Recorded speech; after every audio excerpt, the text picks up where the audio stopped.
मी साविया है और मैं आपके लिए लेके आई हूँ एक और रीडिंग जो कि होगी उन लोगों के लिए जिनके मन में एक डाउट है, फियर है कि शायद आपके पर्सन आपसे इसलिए बातचीत नहीं कर रहे क्योंकि उनकी ज़िंदगी में कोई और इंसान है, या फिर आप नो कांटेक्ट में हो और तब ये जानना चाह रहे हो कि क्या उनकी लाइफ में कोई और इंसान है या नहीं। तो ये रीडिंग डेफिनेटली चेक कर सकते हो। इस रीडिंग में हम ये जानने की कोशिश करेंगे कि क्या वाकई उनकी लाइफ में कोई और पर्सन है या नहीं। तो स्टे ट्यून। और रीडिंग शुरू करने से पहले रिमाइंड करवा दूं कि ये एक जनरल रीडिंग है, सबके साथ मैच कर भी सकती है और नहीं भी।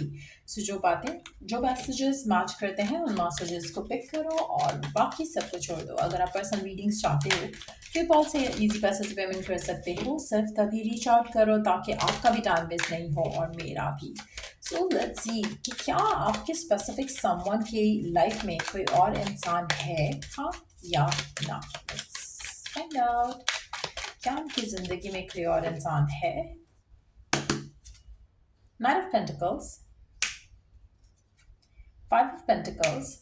आपका पर्सन बहुत ही लोनली किस्म का बंदा या बंदी है। मुझे नहीं लगता कि इस इंसान की ज़िंदगी में कोई आ सकता है या रह सकता है।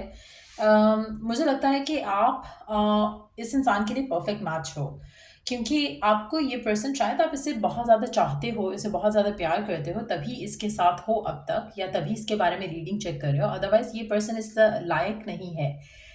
ये पर्सन इस जैसे होता है ना कि कुछ लोग होते हैं जिनकी लव लाइफ में एक ड्राइनेस रहती है इन टर्म्स ऑफ के ये पर्सन इतना इमोशनली अवेलेबल नहीं है। और अगर आप स्टिल इसके बारे में देख रहे हो और सोच रहे हो तो मुझे लगता है कि आपसे ज़्यादा अच्छा मैच इसके लिए कोई नहीं हो सकता। इसको अगर इसके जैसा पर्सन मिल जाए तो इसकी लाइफ वुड बी हेल। आप में से मेजॉरिटी लोगों के लिए इसकी ज़िंदगी में कोई और इंसान ना हो सकता है, ना टिक सकता है, ना रह सकता है, क्योंकि जिस तरह का इसका नेचर है, जिस तरह का इसका एटीट्यूड है, जिस तरह का इसका बिहेवियर है, ये एक बहुत ही अनहेल्थी बिहेवियर है। और अगर आप इसके साथ हो गिवन सर्कमस्टांसेस में तो दैट मीन्स कि आप इससे डेफिनेटली प्यार करते हो। अदरवाइज आप इसका ये सब एटीट्यूड जो है वो टॉलरेट नहीं करते। आप में से मेजॉरिटी लोगों के लिए आपके पर्सन एक चीज़ जानते हैं इस रिलेशनशिप में कि वो आपको कुछ दे रहे हैं या नहीं दे रहे हैं इन अ लविंग वे। इस रिलेशनशिप में आप उनको नहीं छोड़ोगे। आपका प्यार क्या है इस इंसान के लिए ये इंसान जानता है। आपके इमोशंस, आपकी फीलिंग्स, आपका एक्सपेक्टेशंस, हर चीज़ इस पर्सन को पता है। लेकिन हैविंग सेड दैट, ये पर्सन वो सब आपको नहीं दे रहे हैं। ये पर्सन आपसे डिटैच है इमोशनली, जिसकी वजह से शायद आपको डाउट होता है कि शायद ये पर्सन जो है आप में इंटरेस्टेड नहीं है, किसी और में इंटरेस्टेड है। अच्छा, यहाँ पे मज़े की चीज़ ये है कि ये पर्सन जो है ये खुद बहुत इनसिक्योर है, और आपको अगर इसको देख के इनसिक्योरिटी होती है तो मुझे लगता है कि आप बहुत बड़ी एक बेवकूफ़ी कर रहे हो, क्योंकि ये पर्सन आपका है। ये पर्सन की लाइफ में कोई और नहीं है। लेकिन अगर आपके अंदर लैक ऑफ कॉन्फिडेंस आता है सिर्फ इस थॉट की वजह से क्योंकि ये आपको टाइम नहीं दे रहे, तो आपको ये अंडरस्टैंड करना पड़ेगा, you have to go back to the basic, कि ये पर्सन शुरू से ही ऐसा था। ये पर्सन शुरू से ही आपसे बात नहीं करता। ये पर्सन शुरू से ही आप इनिशिएट करते आए हो कम्युनिकेशन। और अगर ऐसा है तो आपको फिर एक दफ़ा फिर से अपने आप को रिकॉल करने की ज़रूरत है कि, या रिमाइंड करवाने की ज़रूरत है कि ये person has been like this since for ever. तो ऐसा नहीं है कि अब आपके लिए उसकी फीलिंग्स कम हो गई हैं या प्यार कम हो गया है। This person has been like this, और ये ऐसा ही है, और ऐसे पर्सन को ही आपने प्यार किया। लेकिन एक और चीज़ हो सकती है कि आपके माइंड में इसका एक डिफरेंट विजन जो है आपने बना लिया कि हाँ, आने वाले टाइम में पर्सन ऐसा हो जाएगा। अब वो जो ऐसा हो जाएगा वाला जो विजन है आपके माइंड में, या एक वर्जन है आपके माइंड में इस इंसान का, वो मैनिफेस्ट नहीं होते देख रहे हो आप। तो इस वजह से शायद आपको इश्यूज आ रहे हैं। बट हैविंग सेड दैट, इसकी लाइफ में कोई और इंसान नहीं है। ये पर्सन जो है मुझे लगता है कि आपको हमेशा लैक फील कराएगा लव का अपनी ज़िंदगी में, क्योंकि ये पर्सन वैसा नहीं है जैसा आप दूसरों को देखते हो कि हाँ, अच्छा कपल है, अच्छा लड़का है, अच्छी लड़की है।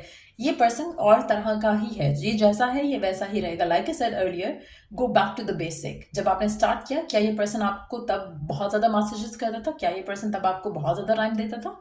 क्या ये पर्सन बहुत ज़्यादा एक्सप्रेसिव था? मुझे नहीं लगता कि मेजॉरिटी लोगों के लिए ऐसा था। इस पर्सन ने हमेशा से रिसीविंग एंड पे ही रखा है अपने आप को, गिविंग एंड पे नहीं। लेकिन ये पर्सन आपको वैल्यू ज़रूर करता है, क्योंकि you have been the only person जो उसकी ज़िंदगी में टिका है या टिकी है। सो ये चीज़ इस पर्सन के लिए बहुत ज़्यादा मीनिंगफुल है, चाहे वो कहे या ना कहे। इमोशनली कॉन्स्टिपेटेड किस्म का पर्सन है आपका। और ऐसे लोगों के साथ यूजुअली लोग टिकते नहीं हैं, और अगर आप टिके हुए हो तो ये डेफिनेटली आपको बहुत वैल्यू करते हैं।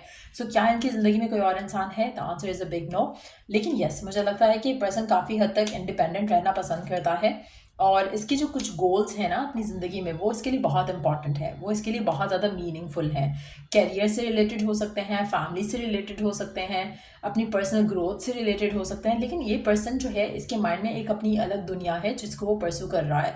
आप mean while being in the whole situation, आप इसके साथ अगर लगे रहते हो तो ये पर्सन आपको बहुत ज़्यादा वैल्यू करेगा, और जब वो टाइम आएगा जब इसको कोई पार्टनर चाहिए होगा अपनी लाइफ में, ये डेफिनेटली आपको कंसिडर करेगा। सो फ़िलहाल इसकी ज़िंदगी में कोई और इंसान नहीं है, लेकिन एट द सेम टाइम मुझे लगता है कि आपके पर्सन फिलहाल कमिटमेंट वाली चीज़ के लिए रेडी भी नहीं है। सो अगर आप इस इंसान के स्टिल साथ हो और साथ रहना चाहते हो, आपको बहुत ज़्यादा पेशेंट होकर चलना पड़ेगा। लेकिन अंडरनीथ द डेक हमारे पास है 4 ऑफ वांड्स का कार्ड, तो मुझे लगता है कि at the same time ultimately ये रिलेशनशिप शादी की तरफ लीड कर सकता है। लेकिन ये इतना स्पेशली जो आपका वेटिंग पीरियड है ना, from now onwards to the time जहाँ पे आपकी इससे शादी हो या कमिटमेंट हो या फिर आपका रिलेशनशिप आगे बढ़े, बहुत ज़्यादा पेशेंट आपको रखना पड़ेगा अपने आप को, और साथ में आपको फेथ की बहुत ज़रूरत पड़ेगी।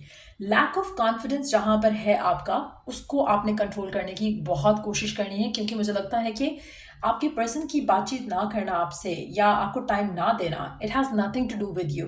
वो उनका अपना माइंडसेट है, वो उनका एक अपना थॉट प्रोसेस है, वो उनका अपना way of dealing with relationships है। लेकिन आप इसको इस तरह से लेते हो जैसे ये पर्सन आप में इंटरेस्टेड नहीं है शायद, जिसकी वजह से ये सब हो रहा है। सो वो चीज़ें has to change. Let's see कि आपको और क्या अंडरस्टैंड करने की ज़रूरत है गिवन सर्कमस्टांसेस में, क्या कर सकते हो फर्दर आप।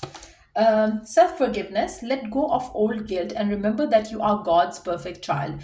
आप में से काफ़ी सारे लोग, मुझे लगता है कि पास्ट रिलेशनशिप्स की वजह से बहुत ज़्यादा अपसेट हो। आपको लगता है कि कहीं ना कहीं आपने पास्ट में जो मिस्टेक्स की हैं, ये मिस्टेक आपसे फिर हो जाएगी, या आप पास्ट की फियर को लेकर चल रहे हो। शायद बैड एंडिंग्स हुई हैं, या आपके हो सकता है कि पहले भी आपने किसी को बहुत टाइम दिया हो और देन उस पर्सन ने आपको वैल्यू नहीं किया और आपका रिलेशनशिप ख़त्म हो गया। सो आपके माइंड में वो फियर है कि शायद इस दफ़ा भी यही सब हो जाएगा, जो कि आप रिपीट नहीं करना चाहते हो। लेकिन अगर आप इस सिचुएशन में रहते हुए इस इंसान को प्रेशराइज करोगे ना कि वो आपको कमिटमेंट दे, वरना आप उसे छोड़ दोगे, तो ये पर्सन आपको रोकेगा नहीं, क्योंकि वो कहीं ना कहीं आपकी अपनी गिल्ट या आपका अपना फियर है ऑफ द फ्यूचर, जो आपको इस तरह की हरकतें करने पे मजबूर कर रहा है। नॉट दैट कि आपको लग रहा है कि पर्सन बदल गया है। आप में से मेजॉरिटी लोगों को अंदर से, दिल से एक बात पता है कि पर्सन ऐसा ही था, और आप कहीं ना कहीं अपने फियर की वजह से और पास्ट सिचुएशंस की वजह से थोड़ा ओवर रिएक्ट कर रहे हो, जो कि नीड्स टू चेंज। आपको एक और चीज़ रखनी है याद कि you are perfect child of God. आपके अंदर कुछ ऐसा नहीं है जिसको लेकर आपको फियरफुल होने की ज़रूरत है। आपको कॉन्फिडेंट रहना चाहिए, अपने आप को फॉरगिव करो, फॉरगेट करो, पास्ट वाली चीज़ों को हील करो अपने आप को उन चीज़ों से, ताकि आप अपने रिलेशनशिप में हेल्दी वे में आगे लेकर चल सको इस रिलेशनशिप को। आपका रिलेशनशिप शादी की तरफ जाने के चांसेस काफ़ी ज़्यादा स्ट्रांग है, लेकिन आपको थोड़ा अपने आप को पेशेंट रखना पड़ेगा। Soulmate relationship, new romance with spiritual basis is here for you now.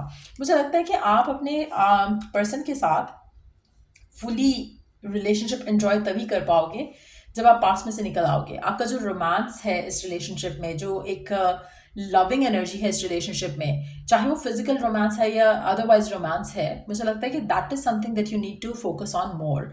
अगर आप इसके ऊपर फोकस रखोगे ना, तो आपका रिलेशनशिप स्मूथली आगे जाएगा। अगर आप इससे हटोगे और अपने आप को कंफ्यूज करोगे, नेगेटिव सोचोगे, तो आपकी रिलेशनशिप में इश्यूज डेफिनेटली आएंगे। सो अगर आपका रिलेशनशिप अदरवाइज फुलफिलिंग है, लेकिन पर्सन जो है जिनकी चीज़ें आगे नहीं लेके जा रहा है, और शायद आपकी बातचीत उस तरह से नहीं हो पा रही है, जस्ट डोंट थिंक कि हाँ कोई और आ गया उसकी ज़िंदगी में। नहीं, कोई और नहीं आया है, this person has been like this. और ये अगर आप अंडरस्टैंड करो तो आपका रिलेशनशिप जो है वो डेफिनेटली स्मूथली आगे जाएगा। अगर आप चाहते हो कि आपका पर्सन आपको और टाइम दे, या आपके साथ और लविंग हो जाए, या आपको और ज़्यादा वैल्यू करने लगे, तो गिवन सर्कमस्टांसेस में आप एफर्मेशंस यूज़ करो। एफर्मेशंस आपके पर्सन को वो सब करने पे मजबूर करेगी जो आप चाहते हो, जो आप देखना चाहते हो, फील करना चाहते हो, महसूस करना चाहते हो। उसके लिए एफर्मेशंस आप यूज़ करो, instead of telling this person कि तुम ये नहीं कर रहे हो, तुम वो नहीं कर रहे हो। No, don't do that. Person को आपने कुछ नहीं करना, आपने मैनिफेस्ट करना है। जो भी आपकी विश है, डिज़ायर है, उसको मैनिफेस्ट करो। Set your intention, set your goal, और उसके अकॉर्डिंगली उसकी एफर्मेशंस बनाओ, और then repeat those affirmations over and over again, जब तक आपकी ज़िंदगी में वो रियलिटी बन के नहीं आ जाती हैं। सो ये थी रीडिंग आप लोगों की। अगर आपको हेल्प किया हो, गाइड किया हो, तो लाइक शेयर सब्सक्राइब जरूर करो। चलो यू द नेक्स्ट रीडिंग आप लोगों के लिए। Take care, bye.